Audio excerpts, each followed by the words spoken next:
जय श्री ओम नमः सिद्धेभ्य। नमो अरहंताणं नमो सिद्धाणं नमो आयरीयाणं नमो वज्रायाणं नमो लोये सव्वसाहूणम् वन्दित्तु सव्वसिद्धे दोमचलमणोभवं गतिं पत्ते वोच्छामि समय पावुडमिणमो सुधकेवली भणिदम् नमः समय साराय स्वानुभूत्या चकासते चित्स्वभावाय भावाय सर्वभावांतरच्छिदे। समय सार परमागम की 97 नंबर की गाथा पर अपनी चर्चा चल रही है, जिसमें आचार्य देव ने निष्कर्ष निकाला है कि अज्ञानी जीव पर द्रव्य में एकत्व का अनुभव करता हुआ, माने तादात्म्य मानता हुआ, देह की उत्पत्ति में अपनी उत्पत्ति और देह के नाश में अपना नाश मानता हुआ, इस प्रकार का जो संबंध है वो समस्त पर द्रव्यों के साथ स्थापित करता हुआ पर द्रव्य का कर्ता कहा गया है। जिनको इस अज्ञान का पता चल जाता है, उनका अज्ञान तुरंत ही छूट जाता है या वो स्वयं ही उस अज्ञान को छोड़ देते हैं। अब उसके लिए आचार्य अमृतचंद्र देव ने 5-6 कलशों में बहुत सारे दृष्टांतों के माध्यम से इस बात को अब इसका साधारणीकरण किया है। इसको अपन ऐसा कह सकते हैं, माने सामान्य लोगों को भी ये बात एकदम स्पष्ट ढंग से समझ में आए, उसको साधारणीकरण करना बोलते हैं। वो आचार्य देव ने साधारणीकरण किया है। ठीक है, तो एक कलश तो अपना हो ही गया था 97 नंबर का, जिसका हमने मूल संस्कृत से सामान्य अर्थ पढ़ लिया था। अब अनुवाद हैं दो हमारे सामने, उनका वाचन करेंगे, सामान्य अर्थ पढ़ेंगे, उसके बाद जो शेष चर्चा रहेगी वो चर्चा उसके संबंध में करेंगे। तो इसलिए अधिक समय व्यतीत न करते हुए एक बार मैं संस्कृत में यहाँ से पढ़ देता हूँ, उसके बाद अनुवाद डॉक्टर साहब का, उसके बाद अपन रीडिंग शुरू करेंगे। अज्ञानतस्तु सतृणाभ्यवहारकारी ज्ञानं स्वयं किल भवन्नपि रज्यते यः पीत्वा दधिक्षु मधुराम्लरसातिग्रध्या गां दोग्धिदुग्धमिव नूनमसौरसालम्। ज्ञानम स्वयं किल भवन्नपि, स्वयं ज्ञान स्वभाव वाला होने पर भी, अज्ञान तस्तु अज्ञान के कारण जो गज है, हाथी है, सतृणाभ्यवहारकारी, सतृणाभि अव सतृणाभ्यु आहारकारी, माने तृण के साथ में मोदक खाता हुआ, समझ लो अनाज खाता हुआ, रज्यते यह, और वो भूसे पे ही राग करता है, माने भूसे से ही वो स्वाद आया है ऐसा अनुभव करता है। दूसरा उदाहरण दिया, दधिक्षु मधुराम्ल रसातिग्रध्या, कि जो दधिक्षु माने शिखरणी है, श्रीखंड है, और उसमें जो मधुर शक्कर मिली हुई है, उससे आने वाला अम्ल और रस, अम्ल माने खट्टापन और रस माने मीठापन, उसमें अतिग्रध्या, अतिग्रद्धता माने मूर्छित हो गया है, विचार ही नहीं कर रहे। किसी को बहुत ऐसा होता है ना कि किसी वस्तु खाने के प्रति बहुत ज्यादा अनुराग होता है, तो विचार ही नहीं करता है कि देखो इसमें जीवों की हिंसा होती है, इससे पाप का बंध होता है, नरक में जाना पड़ेगा।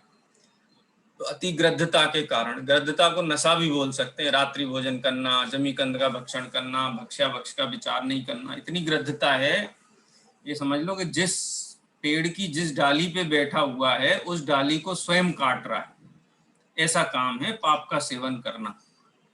तो इसी प्रकार से अज्ञानी जीव है वो शिखरणी माने दधिक्षु, और जो मधुर माने शक्कर है, शर्करा है, उसका अम्ल और रसा, अम्ल और रस में अति बेहोशी होने के कारण, अति ग्रद्धता होने के कारण क्या समझता है उसको, गाम दोग्धि दुग्ध में, कि गाय के दूध में ही ऐसा स्वाद है, खट्टा मीठा स्वाद, गाय के दूध में ही ऐसा स्वाद आता है।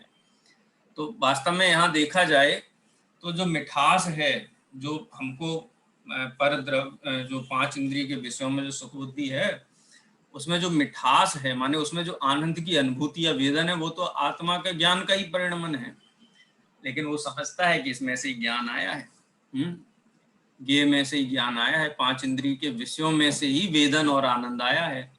तो गाम दोग्धी, गाय के दूध को गाम दोग्धी दुग्धम एव ननुम असौ रसालम, नूनम असौ रसालम, निश्चित रूप से वो ये ना तो शिखरणी को पहचानता है, ना शक्कर को पहचानता है। वो सोचता है दूध में से ही, गाय के दूध में ही इतना स्वाद छिपा हुआ है। तो गाय का दूध समझता है गाय के दूध में से स्वाद आया है, जबकि वो मीठा पने का स्वाद है वो तो उसका स्वयं का ही है।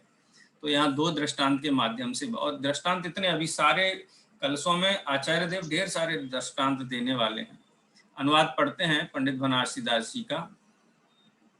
नाज सम्मिलित घास को ज्यों खावे गजराज, भिन्न स्वाद भिन्न स्वाद जाने नहीं, सबसे समझे मीठी घास, समझे मीठी समझे मीठी घास नाज को ना पहचाने, पहचाने, त्यों अज्ञानी जीव निजातम स्वाद न जाने। पाप में पाप में धारे सोन नैया है, अरे शिखर अरे से करनी पी माने गो दूध पिया है।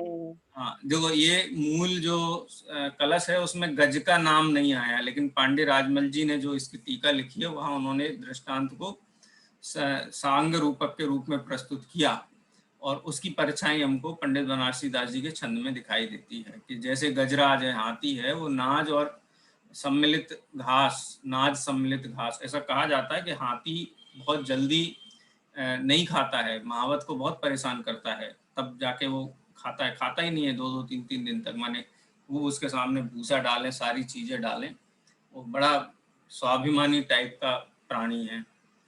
तो जो ऐसा आता है साहित्य की किताबों में कि जो महावत है वो हाथी को मनाने के लिए उसके सामने घास में मोदक बनाता है, लड्डू, और वो मिला करके उसको देता है, तो वो समझता है हाथी कि ये घास का ही स्वाद इतना मीठा है, उसको विवेक नहीं है, अति गृद्धता होने के कारण वो घास में ही ऐसा स्वाद आ रहा है।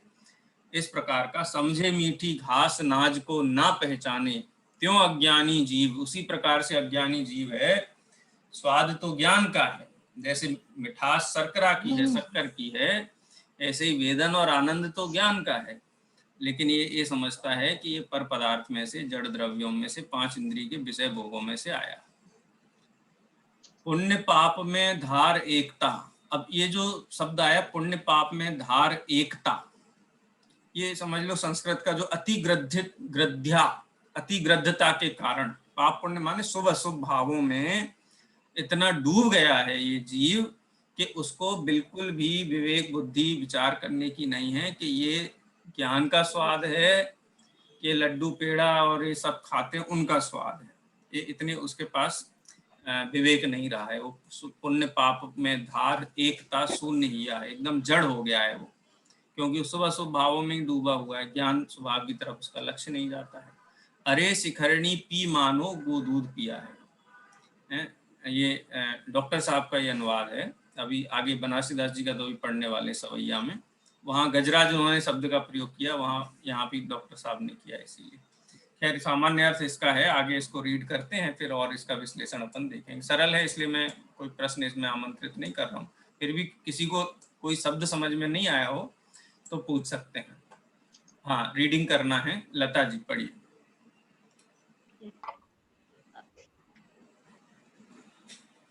निश्चय वो गाथा पढ़े क्या, कलश पढ़े क्या भैया? अर्थ कलश निकाल दीजिएगा, सामान्य अर्थ पढ़ना है। अर्थ पढ़े। सर नाज आने लड्डू कहलाते हैं, नाज सम्मिलित घास नहीं, नाज का मतलब अनाज है, अनाज। जब गाय को डालते हैं तो भूसा ऐसे ही नहीं डालते हैं। खावे गजराज भिन्न स्वाद जाने नहीं, निकल गया। हाँ नीचे पढ़िए। निश्चय से स्वयं ज्ञान स्वरूप होने पर भी अज्ञान के कारण जो जीव घास के साथ एक में एक हुए स्वादिष्ट भोजन को खाने वाले हाथी और पशुओं की भांति राग करता है, राग और आत्मा का मिला हुआ स्वाद लेता है, वह दही और इक्षुरस, गन्ने का रस, गुड़, चीनी के खट्टे मीठे स्वाद की अति लोलुपता से शिखरणी श्रीखंड को पीकर भी मैं तो गाय का दूध पी रहा हूँ, ऐसा मानने वाले पुरुष के समान अज्ञानी है। कविवर बनारसी दास जी ने इस छंद का भावानुवाद नाटक समाचार में इस प्रकार किया है। जैसे जैसे गज राज नाज घासे के गरस कर बचत स्वभाव नहीं भिन्न रस लियो है, जैसे मत बारो नहीं जाने शिखरनी स्वाद जुंग में गगन कहे गऊ दूध पियो है, जैसे मिथ्या दृष्टि जीव ज्ञान रूपी है सदी पग्यो पाप पुण्य सो सहज सुनने ही है, चेतन अचेतन दूह को मिश्र पिंड लखी एक में एक माने न विवेक कछु कियो है। ये जो शब्द तो इसमें सारे समझ में आई है। जैसे गजराज नाज, नाज माने नाज को, और घास के ग्रास करे, ग्रास का मतलब ग्रास खाता है ना, एक एक बार लेता है, ग्रास करे माने उसको खाता है ग्रास में। भक्षथ सुभाए, और उसको बहुत आनंद आता है, वो बहुत सुहावना लगता है उसको। नहीं भिन्न रस लियो है, लेकिन दोनों के भिन्न भिन्न रस को नहीं पहचानता है, नाज के और घास के अलग अलग स्वाद को नहीं पहचानता। जैसे, और दूसरा उदाहरण, एक उदाहरण पूरा हुआ। जैसे मतवारो, मतवारो माने विवेकहीन, उन्मत्त व्यक्ति, मतवाला बोलते हैं ना जिसको अपन हिंदी में, मतवाला हो गया, उन्मत्त हो गया है, नशे में है। जैसे मतवारो नहीं जाने शिखरणी स्वाद, वो शिखरणी के स्वाद को पहचानता नहीं है।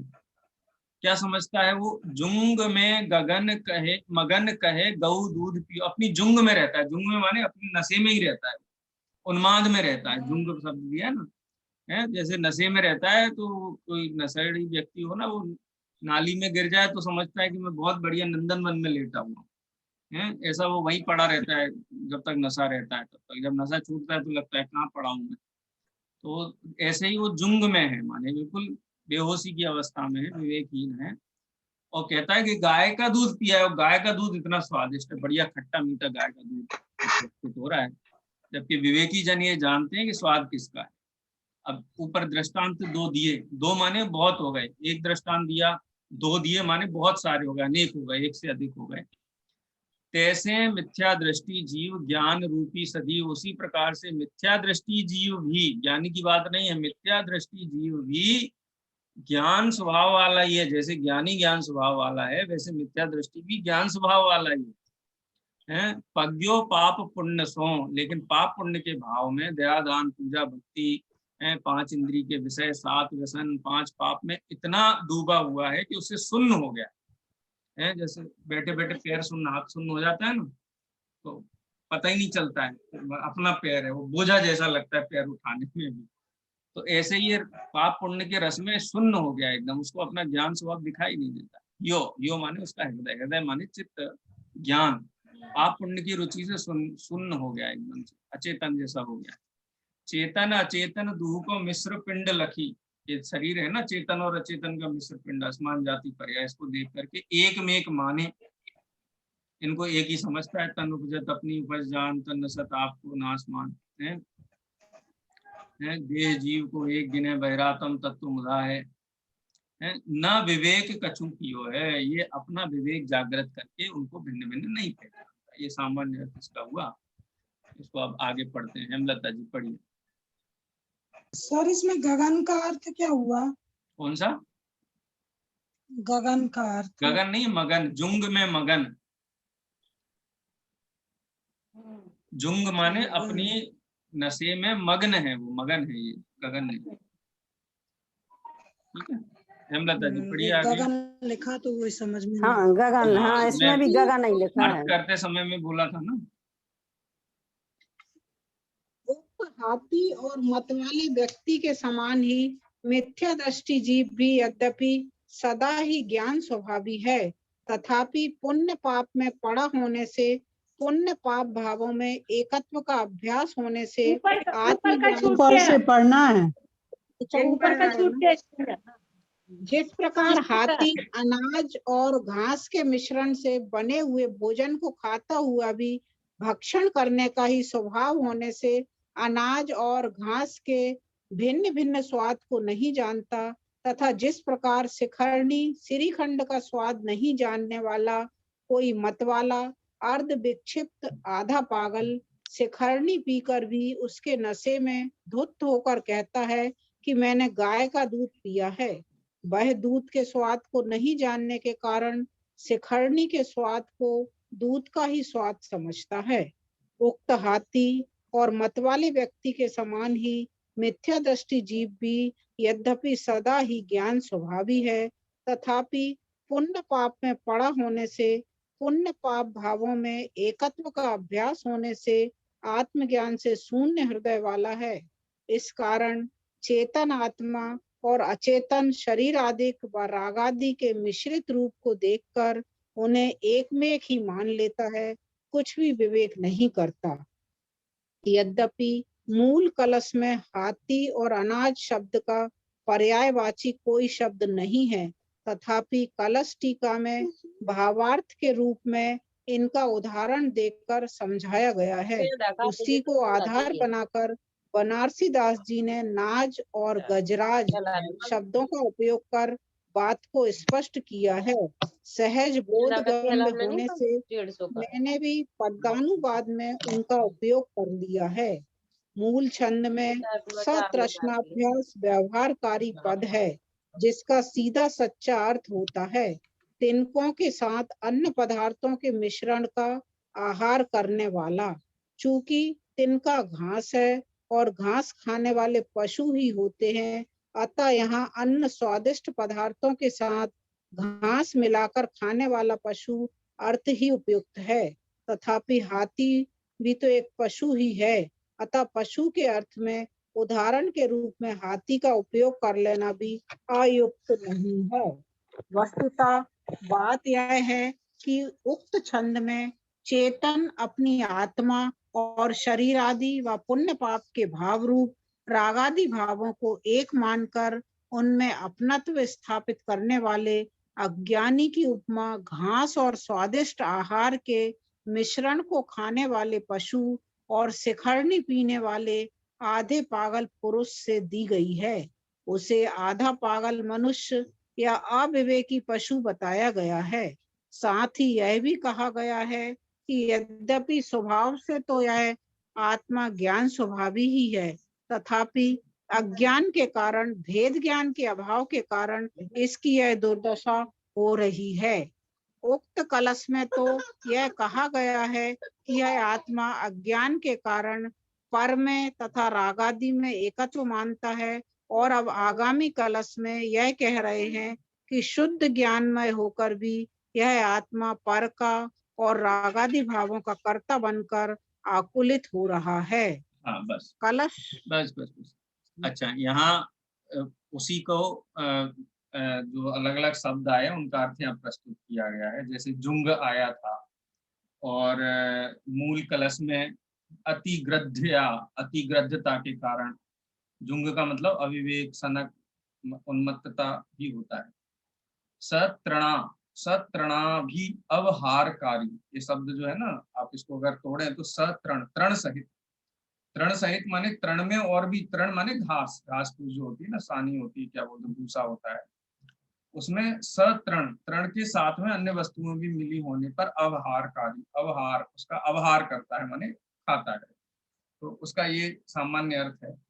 अच्छा, एक विशेष बात जो यहाँ अपने को खास ध्यान में रखनी होगी, ये जो दो कलश आ रहे हैं, इसमें तो ये बताया कि कैसे अविवेक बुद्धि से काम को ले रहा है, और उस अविवेक बुद्धि का फल क्या है, ये 58 नंबर के कलश में आचार्य देव बताने वाले। लेकिन एक बात निश्चित है, यहाँ सविकार चैतन्य परिणामों की अभी समीक्षा की जा रही है। अभी सोपाधिक भावों की चर्चा आगे के कलशों में की जाएगी। अभी तो सोपाधिक चैतन्य वो सविकार चैतन्य परिणाम माने मोह राग द्वेष का स्वाद ही मेरा स्वाद है, उनमें ही मगन है, उनसे ही वो ही उससे ही सुन्न हो गया है, उससे ही मतलब ज्ञान को नहीं पहचानता है। स्वयं ज्ञानम स्वयं किल भवन्नपि, स्वयं ज्ञान स्वभाव वाला होने पर भी वो इस प्रकार की अपनी बुद्धि का विवेक का प्रयोग नहीं करता। ये इस कलश का सामान्य अर्थ है। दो दृष्टांत बहुत सुंदर दिए हैं, बात स्पष्ट हो जाती है। और हम प्रैक्टिकली भी देखें अपने जीवन में तो क्या है, देखो सुख ना बाहर है, बाहर कहीं भी सुख नहीं, किसी वस्तु में सुख नहीं, किसी पदार्थ में सुख नहीं, और ना ही पर वस्तु की कल्पना में सुख है। कोई कहते हैं हाँ पर पदार्थ में तो सुख नहीं है, लेकिन कल्पना में तो सुख है। कल्पना सुख कोई कल्पित वस्तु नहीं है। जो हमारे परसेप्शन है, जो हमारे दिमाग के अंदर राग द्वेष मोह का कचरा भरा हुआ है, जो अनादिकाल के अभ्यास के कारण हम उसके बाहर अपने स्वरूप को कभी विचार ही नहीं कर पाते हैं। हम हमेशा या तो अपना परिचय पर पदार्थ से समझते हैं, या जो इम्प्रेशंस हमारे दिमाग में भरे हुए हैं, जो परछाई है मोह राग द्वेष की, उसको ही अपना समग्र रूप मान करके हम व्यवहार करते हैं, और इसीलिए दुखी। बाहर की दुनिया हमको दुखी नहीं करती। हम यदि दुखी हैं तो हमारे दिमाग के अंदर जो इम्प्रेशंस हैं, जो मोह राग द्वेष के परिणाम, उनके कारण हम दुखी हैं। लेकिन उन मोह राग द्वेष को ही अपना स्वरूप सर्वस्व मान लेगा तो उनको छोड़ेगा कैसे? दो चीजें हो गई, शरीर और मोह राग द्वेष। सारी दुनिया इसी में ही बसा रखी है ज्ञानी, जबकि ये दोनों ही जीव नहीं है ना ख्याल में। ये बात आचार्य देव ने यहाँ कही है। अब ये इस प्रकार का जो अज्ञान है कि हाँ ठीक है, अज्ञान क्या फर्क पड़ता है, अरे फर्क क्यों नहीं पड़ता है? कितनी आकुलता होती है इस अज्ञान के कारण। सुखी होना 1 मिनट का काम है, 1 मिनट में असंख्यात मुहूर्त हो जाते हैं। 1 मिनट का काम है सुखी होना, और ये तो ऐसा करना ऐसा करना ऐसा करना। और पंडित साहब ने तो आचार्य देव ने 6 महीने का समय बताया। अरे तत्क्षण जिस समय ये निर्णय हुआ, मैं ज्ञान स्वभाव के अतिरिक्त कुछ नहीं, मोहराग द्वेष भाव मेरा रूप नहीं है और देह आदि मेरे रूप नहीं है, इतना तो निर्णय करने का नाम अनुभूति सहित, इसी का नाम तो सम्यक दर्शन। और ये नहीं करता है तो उसका फल कितना संसार है, कितना दुख है, वो 98 नंबर के कलश में दिखाते हैं। कलश में पढ़ता हूँ, आप दोहराइए मेरे साथ में।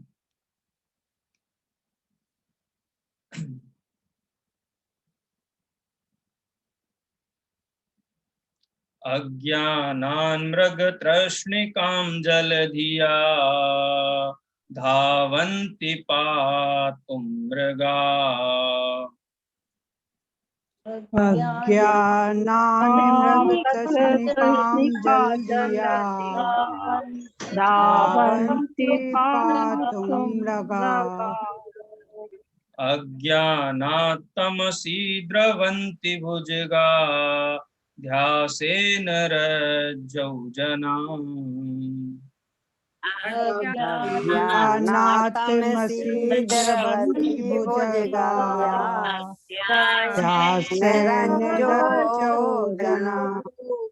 अज्ञानाच्च विकल्पचक्रकर्णा वातोत्तरङ्गाभिवत्।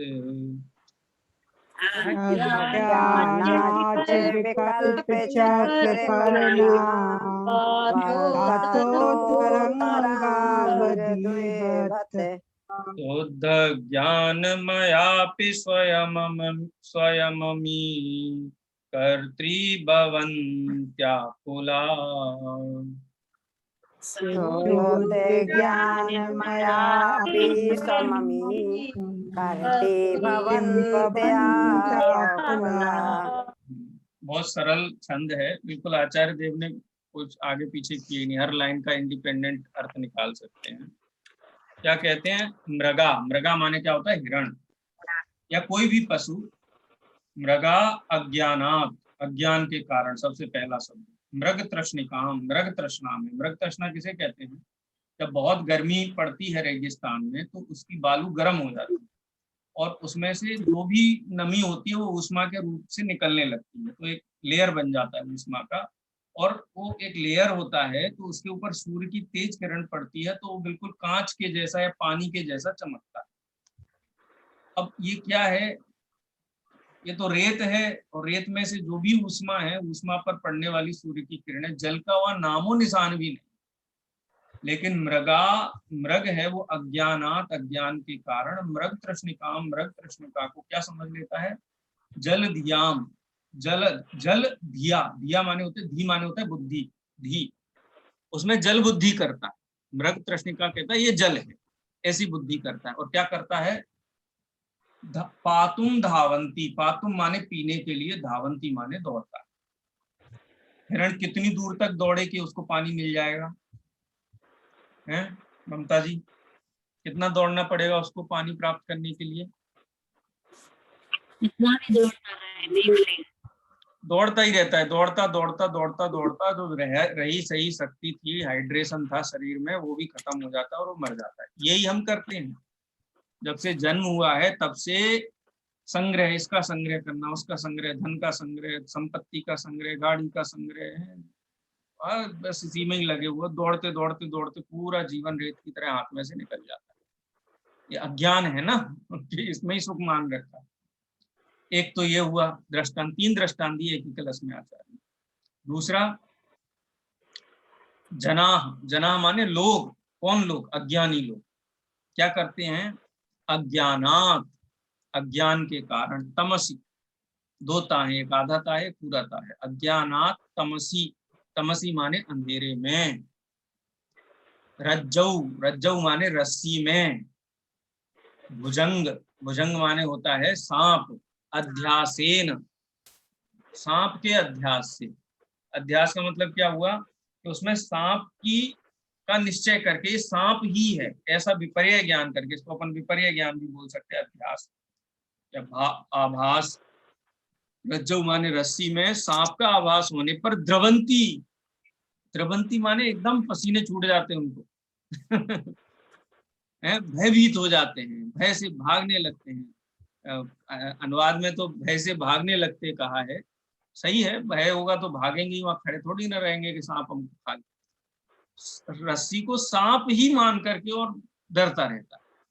अब देखो, मर जाऊंगा मैं, मेरा नष्ट हो जाऊंगा, मेरा सब चला जाएगा। किसमें ये कल्पना कर रहा है? जो मेरा है ही नहीं, जो कभी नष्ट होता नहीं, उसके बारे में क्या अध्यास है कि मर जाएगा, खत्म हो जाएगा, सब चला जाएगा, कुछ भी नहीं रहेगा, मैं तो दुखी हूँ, अज्ञानी हूँ। ऐसा अपने अध्यास से, अपनी कल्पना से, अपने भ्रम से द्रवंती, भयभीत रहता है, डरा हुआ रहता है। ये दूसरा दृष्टांत है। तीसरा, अज्ञानाच्च, और च माने और, तीसरा दृष्टांत है ना इसलिए, और अज्ञान से ही विकल्प चक्र करणात वातोत्तरंगाब्धिवत। अब ये शब्द है वात तरंगाब्धिवत। अब 4 शब्द हो गए इसमें, वात, तरंग और अब्धिवत। ठीक है। वात माने क्या होता है? हवा। तरंग माने लहर, और अब्धि माने होता है समुद्र। समुद्र का स्वभाव क्या है? समुद्र का स्वभाव है शांत। और तरंग कहां से आती है? वात से उत्पन्न है वो, वातोत्त शब्द है, वातोत्त तरंग अब्धिवत। हवा के जैसी, हवा के निमित्त से उसमें तरंगे बनी। वो तरंगे समुद्र का स्वभाव नहीं।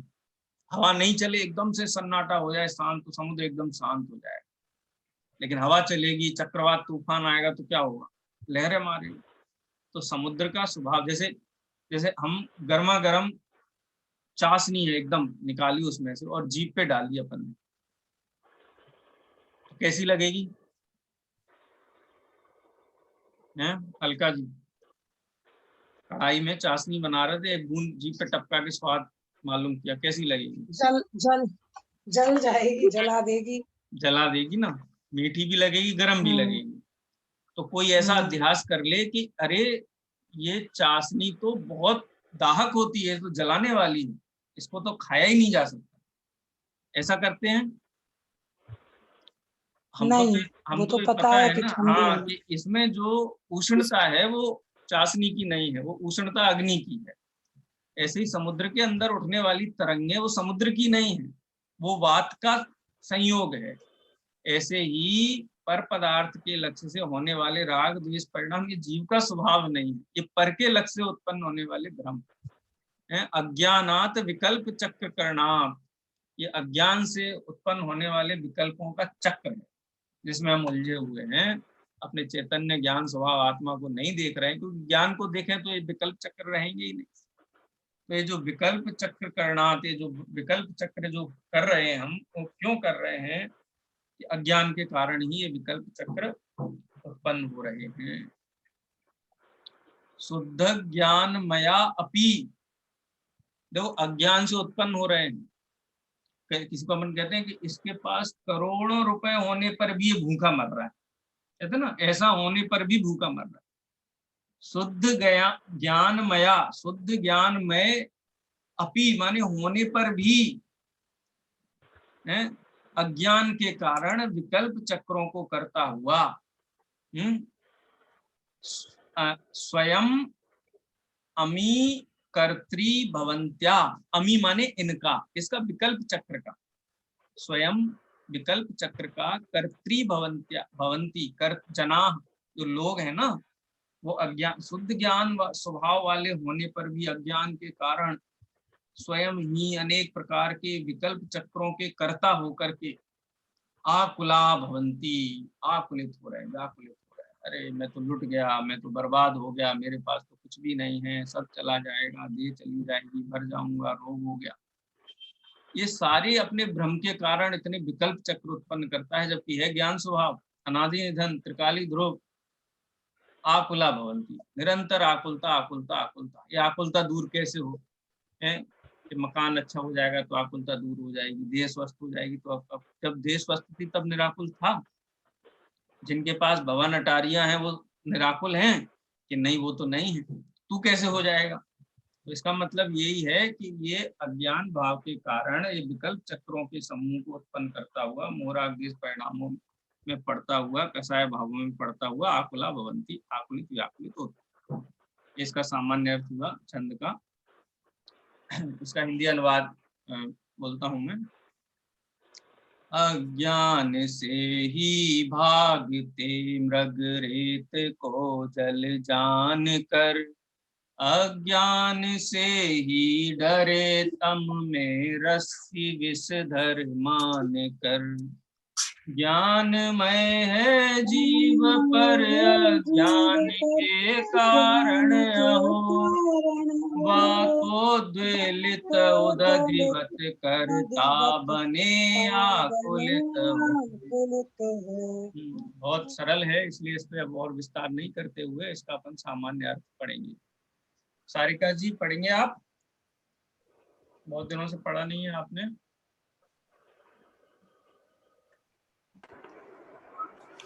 हाँ पढ़ रही हूँ भैया।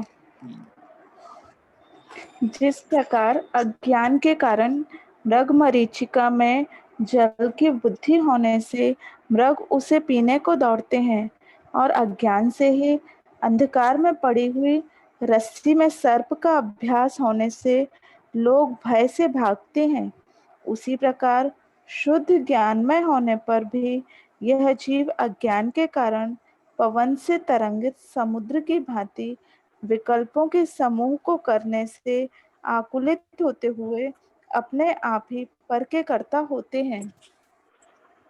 कविवर बनारसी दास जी ने नाटक समयसार में उक्त छंद का भावानुवाद इस प्रकार किया है। जैसे हाँ पढ़ते, सामूहिक पढ़ते, सब बाकी लोग भी पढ़ना चाहे साथ में पढ़ सकते हैं। सर अध्यास और अभ्यास में अंतर क्या है? अध्यास माने भ्रम, किसी जो चीज है नहीं उसमें अन्य वस्तु की कल्पना करने को बोलते हैं अध्यास। जैसे चाशनी है तो मीठी स्वादिष्ट, लेकिन ये बहुत गर्म है, इससे जीभ जल जाती है। जैसे बोलते हैं ना, दूध का जला छाछ भी फूक फूक करके पीता है, क्योंकि उसको छाछ में गर्मी का अध्यास हो गया, उसमें उष्णता का अध्यास हो गया। अध्यास माने उसको भ्रम हो गया, वैसी विपरीत मान्यता हो जाना, इसको अध्यास बोलते हैं। अभ्यास शब्द नहीं, अभ्यास है तो अनादिकाल के अभ्यास से ही अध्यास उत्पन्न हुआ है। अनादिकाल का अभ्यास मोहराग देश का है, तो उसको ऐसा अध्यास, आभास, ऐसा भ्रम हो गया है है, उसने अपनी एक भ्रम की दुनिया बना रखी अपनी सुख दुख की, कि सुख है तो 5 इंद्रिय के विषयों में है, घोड़ा गाड़ी में है, घर मकान वस्तुओं में है, शरीर के स्वास्थ्य में है, ऐसी पूरी कल्पना बना रखी है। लेकिन जिन व्यक्तियों के पास ये वस्तुएं उपलब्ध भी हैं, वो सुखी दिखाई नहीं देते हैं। इससे सिद्ध हुआ ना कि अध्यास, विपर्य ज्ञान, विपरीतता। खैर छंद पढ़ते हैं। जैसे महाधूप की तपनी में धर्म सो मिथ्या जल पीवन को धायो है। जैसे अंधकार माही निरखी नर, धर्म सो डर मानी आयोग है। अपने स्वभाव जैसे सागर पवन संजोग सो छहे लायो है। ऐसे जड़ जीव सो अव्यापक सहज रूप, भरम सो कर्म को कहायो है। 3 में तो दृष्टांत दिया है, दृष्टांत तो आपको ख्याल में आ ही गया है। सिद्धांत नीचे है, तैसे उसी प्रकार से जीव जड़ सो अव्यापक, अव्यापक का मतलब वही है तादात्म्य, देह के साथ में तादात्म्य करता हुआ, घर मकान संयोगों के साथ अव्यापक होता हुआ है, इनसे अव्यापक है, वैसे है अव्यापक, लेकिन इनमें व्याप्ता हुआ, इनमें एकत्र बुद्धि करता हुआ, इनके साथ तादात्म्य करता हुआ, भ्रम सो, और वो भ्रम है, कर्म को करता कहा है, इसीलिए इसको कर्म का करता कहा जाता है। जो कि पहली वाली लाइन थी ना 97 नंबर के गाथा की, उसकी भ्रम सो कर्म को करता कहा है। तैसे जीव जड़ सो अव्यापक सहज रूप, सहज ही भिन्न भिन्न है जीव और जड़, तो फिर करता क्यों है? करता क्यों कहती सारी दुनिया? इसलिए कहती है कि भ्रम से, उसको भ्रम है इसलिए कहती है। इस प्रकार से ये सामान्य अर्थ इसका हुआ। आगे इसको रीड करते हैं। हाँ, कौन पढ़ेगा? कोई रह गया हो भैया, अपना नाम बोल के आप पढ़ना शुरू कर सकते हैं। उसको पढ़ना है। हाँ प्रीति दी दमो पढ़िए। जी सर। जिस प्रकार तेज धूप की तपन से संतप्त प्यासा मृग भ्रम से रेगिस्तानी बालू को पानी समझकर पीने के लिए दौड़ता है, और अंधकार में पड़ी हुई रस्सी को देखकर भ्रम से सर्प मानकर डर कर लोग भागते हैं, तथा स्वभाव से सुस्तर होने पर भी सागर पावन के संयोग से उछलता है, आकुलित होता है। उसी प्रकार सहज रूप से ही जड़ पदार्थों से भिन्न यह आत्मा भ्रम के कारण कर्मों का कर्ता बनता है, कर्मों का कर्ता कहा जाता है। उक्त छंद में अनेक उदाहरण देकर यह समझाने का प्रयास किया गया है कि ज्ञान स्वभावी यह आत्मा अज्ञान के कारण ही पर पदार्थों और विकारी भावों का कर्ता बनकर आकुलित होता है। रेगिस्तानी जमीन पर सूर्य की किरणें के पड़ने से बालू चमकती है और जल जैसी लगती है। उसे देख मृगों को यह भ्रम हो जाता है कि दूरस्थ प्रदेश में जल है। प्यासे मृग पानी पीने की इच्छा से उस दिशा में दौड़ते हैं, पर वहां कुछ भी प्राप्त नहीं होता। वहां से फिर आगे जल जैसा दिखाई देने लगता है। इस कारण मृग फिर दौड़ते हैं। इस प्रकार भयंकर गर्मी में प्यास बुझाने की भावना से मृगों का दौड़ना चालू रहता है। उक्त स्थिति यहाँ तक बनती है कि मृगों का मरण तक हो जाता है। इसे ही मृग मारीचिका कहते हैं। यह सब अज्ञान के कारण ही होता है। इसी प्रकार अंधकार में पड़ी हुई रस्सी को साफ समझकर डरकर भागना भी अज्ञान के कारण ही होता है। यहाँ यह बताया गया है कि जिस प्रकार मृग मारीचिका में पड़े मृग भयंकर गर्मी में आकुलित होकर भागते हैं और अंधकार में पड़ी रस्सी को सर्प समझकर लोग आकुलित होकर भागते हैं, उसी प्रकार ज्ञान स्वभावी ए भगवान आत्मा अज्ञान के कारण पर की संभाल में दौड़ धूप करता है। धनादि पदार्थों के जुटाने में जीवन के महत्वपूर्ण क्षण बर्बाद करता है। देहादि की अनुकूलता के लिए भक्षा भक्षी के विचार रहित होकर असद आचरण करता है और पर पदार्थों और